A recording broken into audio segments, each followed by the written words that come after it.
সকলের প্রাণের দাবি, কিন্তু যাদের মাধ্যমে বিচারটি পরিচালিত হচ্ছে তাদের প্রত্যেকের পূর্ববর্তী অনভিজ্ঞতা এই বিচারকে একটি আনাড়ির বিচার হিসেবে প্রমাণ করে মাননীয় স্পিকার। মাননীয় স্পিকার, যে বিষয়টি এই ক্ষেত্রে সবচেয়ে বেশি প্রয়োজনীয় ছিল সেটি হচ্ছে একটি নিরপেক্ষ এবং চূড়ান্ত যুদ্ধ অপরাধীদের তালিকা। মাননীয় স্পিকার, 30 লক্ষ শহীদের হত্যার চার্জ কেবলমাত্র রাজনৈতিক উদ্দেশ্য প্রণোদিত 10 থেকে 15 জনের উপর কাঁধে চাপিয়ে দেওয়ার প্রেক্ষিতে বঙ্গবীর কাদের সিদ্দিকীর ভাষ্য ছিল স্বজনপ্রীতির এই বিচার আর যাই হোক মাননীয় স্পিকার কখনো স্বচ্ছ হতে পারে না। মাননীয় স্পিকার, সরকারি দলের কাছে আমার সরাসরি যেটি প্রশ্ন, তারা যে কোনো একটি উদাহরণে বিশ্বের বুকে দেখিয়ে যাক যেখানে মামলা চলমান রেখে আইন পরিবর্তন করে আপিলের বিধান রাখা হয় কেবলমাত্র নিজেদের স্বার্থ রক্ষা করার জন্য। মাননীয় স্পিকার, ক্রিমিনাল জাস্টিসের যে মূল নীতি বিয়ন্ড রিজনেবল ডাউট, যেটা ফর্মার যুগোস্লাভিয়া এবং রুয়ান্ডা ট্রাইব্যুনালের স্ট্যাটিউটে স্পষ্টভাবে উল্লেখ করা হয়েছে, যেই নীতিটির অর্থ হচ্ছে প্রত্যেকটি অপরাধ সন্দেহাতীতভাবে প্রমাণ করতে হবে। এই নীতিটি মাননীয় স্পিকার বাংলাদেশের আইসিটি অ্যাক্ট কিংবা রুলসে একবারের জন্য ব্যবহার করা হয়নি। মাননীয় স্পিকার, এর চেয়ে বড় অস্বচ্ছতা তাদের আর কি প্রয়োজন? মাননীয় স্পিকার, আসামির আত্মপক্ষ সমর্থনের জন্য যে বিষয়টি সবচেয়ে প্রয়োজন সেটা হচ্ছে আইনজীবীর নিয়োগ। বিদেশি আইনজীবী নিয়োগের ক্ষেত্রে মাননীয় স্পিকার আইনের বেড়াজালের ভিতর থেকে বিষয়টাকে ফাঁসিয়ে দেওয়া হয়েছে। মাননীয় স্পিকার, বিশ্বের সবচেয়ে বড় war crime lawyer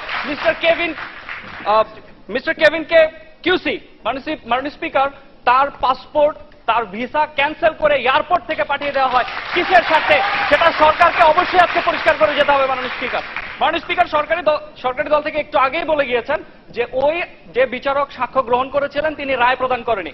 that means মাননীয় স্পিকার, তিনি রায় প্রদান করেনি ঠিক আছে, কিন্তু তার গৃহীত সাক্ষ্যের ভিত্তিতে রায় প্রদান করা হয়েছে, এটাই এর অসচ্ছতা প্রধান প্রমাণ। মাননীয় স্পিকার, আমরা যদি আজকে ওনারা বিচার প্রক্রিয়া পরিচালনার কথা বলছেন, কিন্তু বিচার প্রক্রিয়া বা বিচার কার্যক্রম যে আইনটির মাধ্যমে পরিচালিত হয়, বাংলাদেশ অপরাধ ট্রাইব্যুনাল, ইন্টারন্যাশনাল অপরাধ ট্রাইব্যুনাল কার্যপ্রণালী বিধিমালা 2010 একবারের জন্য নামটা উল্লেখ করে নেই। মাননীয় স্পিকার, আইনের সেকশন 19-এ যে বিষয়গুলোকে সাক্ষ্য হিসেবে উপস্থাপন করা হয়েছে, film, tape record, newspaper, এগুলোর সাক্ষ্যগত মূল্য এতই দুর্বল মাননীয় স্পিকার যে এগুলো কখনোই কোনো রায়ের ভিত্তি হতে পারে না। মাননীয় স্পিকার, সেকশন 8 এবং সেকশন 11-এর দিকে তাকালে আমরা দেখতে পাই সেখানে বলা হয়েছে সরকার যে কোনো ব্যক্তিকে সাক্ষ্য গ্রহণ করার জন্য প্রেসার দিতে পারে, যদি সাক্ষ্য না দেওয়া হয় 6 মাস পর্যন্ত কারাদণ্ড দিতে পারে। মাননীয় স্পিকার, সরকার সাক্ষ্য গ্রহণের জন্য প্রেসার দিতে পারে, এটা আপনি বিশ্লেষণ করুন। সরকার সাক্ষ্য গ্রহণের জন্য আপনি বলেছেন, স্পষ্টভাবে বলে গিয়েছেন যে সরকার সাক্ষ্য গ্রহণের জন্য সাক্ষীকে প্রেসার দিয়ে থাকে। আপনি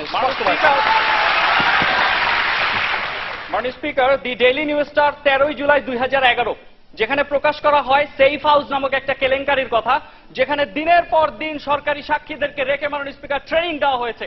সুতরাং এখান থেকে কি প্রমাণ হয় না মাননীয় স্পিকার কত বড় দুর্নীতির তাদের প্রয়োজন? মাননীয় স্পিকার, এরপরে যে বিষয়টা আসে সেটা হচ্ছে তারা সাক্ষীদের বিষয় বলে গেলেন। মাননীয় স্পিকার, আমরা সাইদির মামলার দিকে যদি তাকাই, স্পষ্ট সেখানে দেখা যাচ্ছে মুক্তিযুদ্ধের যারা সাব কমান্ডার ছিলেন মাননীয় স্পিকার, আমি স্পেসিফিক্যালি কয়েকটা নাম উল্লেখ করতে পারি, সময়ের জন্য এখানে করছি না মাননীয় স্পিকার, মুক্তিযোদ্ধাদের সাক্ষ্য গ্রহণ করা হয় নাই। যে ধর্ষণের দায়ে তাকে শাস্তি দেওয়া হচ্ছে সেই ধর্ষিত নারী, সেই বীরাঙ্গনা আজ ভারতে রয়েছে, তাকে সাক্ষী হিসেবে ডাকা হয়নি। মাননীয় স্পিকার, এর চেয়ে বড় অসচ্ছতার কি প্রয়োজন? মাননীয় স্পিকার, এই ট্রাইব্যুনালের দিকে যদি তাকানো যায় তাহলে দেখা যায় তারা আরেকবার বলে গেছেন সাক্ষীর কথা। মাননীয় স্পিকার, আসামি পক্ষের সাক্ষী যখন আদালতে সাক্ষ্য দিতে যায়, সুখরঞ্জন বাণী মাননীয় স্পিকার কোর্টের প্রাঙ্গণ থেকে কিডন্যাপ করা হয়। মাননীয় স্পিকার, এর চেয়ে বড় অসচ্ছতার কি প্রয়োজন? মাননীয় স্পিকার, সরকারি দলের কাছে আমার দ্বিতীয় যে প্রশ্ন সেটি হচ্ছে রুলসের 51-এর এতে মাননীয় স্পিকার 2012 সালে সংশোধন এনে বলে দেওয়া হয়েছে সরকারি সাক্ষীদেরকে যে রায় কি কি প্রশ্ন করতে হবে তা আগে থেকে জানিয়ে দিতে হবে। মাননীয় স্পিকার, এর চেয়ে বড় অস্বচ্ছতা?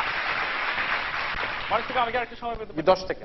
মাননীয় স্পিকার, আমি সর্বশেষ যে কথাটা বলবো, ওনারা বলে গেলেন যে এজেন্ডা বাস্তবায়নের কথা। মাননীয় স্পিকার, একটি বিশেষ রাজনৈতিক দলের এজেন্ডায় যখন ভোট গ্রহণের হাতিয়ার হিসেবে একটি বিচারকে ব্যবহার করা হয়, তখন রাজনৈতিক এজেন্ডা বাস্তবায়নের এই বিচার আর যাই হোক কখনো স্বচ্ছ হতে পারে না। মাননীয় স্পিকার, যার প্রেক্ষিতে মাননীয় স্পিকার, বর্তমানে এই বিচারের অস্বচ্ছতার কারণে যে অরাজকতা সৃষ্টি হয়েছে সেটি জনগণের রাইট টু পিসের ভায়োলেশন, এবং যে ক্রাইমটি হচ্ছে ক্রাইম এগেইনস্ট পিস, এবং যার প্রেক্ষিতে অ্যামনেস্টি ইন্টারন্যাশনাল বলছে যে trial of ICTBD it's also a crime against humanity which is triable by the present tribunal. মাননীয় স্পিকার, যার প্রেক্ষিতে আমি আবেদন জানাচ্ছি আজকের এই প্রস্তাব যেন গৃহীত না হয়। ধন্যবাদ মাননীয় স্পিকার।